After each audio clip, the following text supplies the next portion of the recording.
Hi guys, for this topic, we're going to learn about the limit of a function by using tabular and graphical method. But first, let us define what is the limit of a function.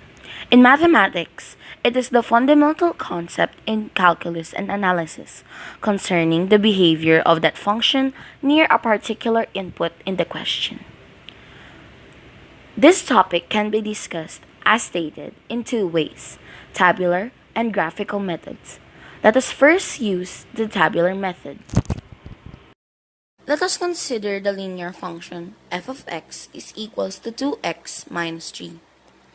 Let us say that we want to determine the limit of f of x as the values of x as approaches to 1. That is, we are interested in looking at the behavior of the function of f as the values of x get closer and closer to the number 1. In the number line, this happens when x values approach the number 1 from left or from the right. To illustrate this, let us look at the values in the table 1 and table 2.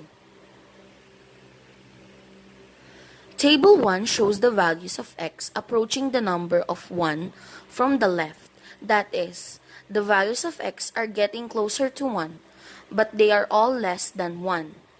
How do the values of y equals to f of x behave as a result? They also get closer to the number negative 1. In the table number 2, we make the values of x approach 1 from the right. This time, the values of x are getting closer and closer to 1, but they are all greater than 1.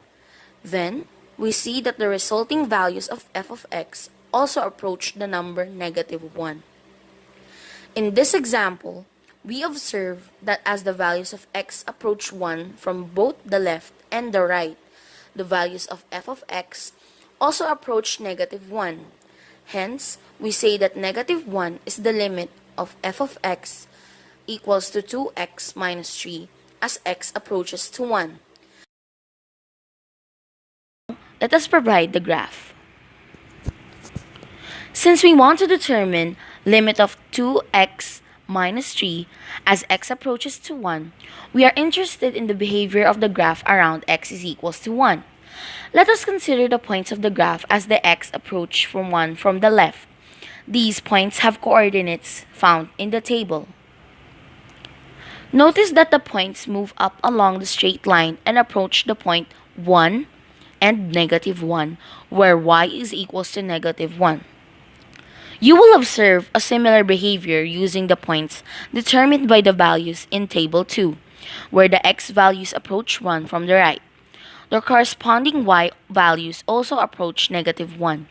With this, we confirm graphically our earlier conclusion that limit 2x minus 3 is equals to negative 1 as x approaches 1.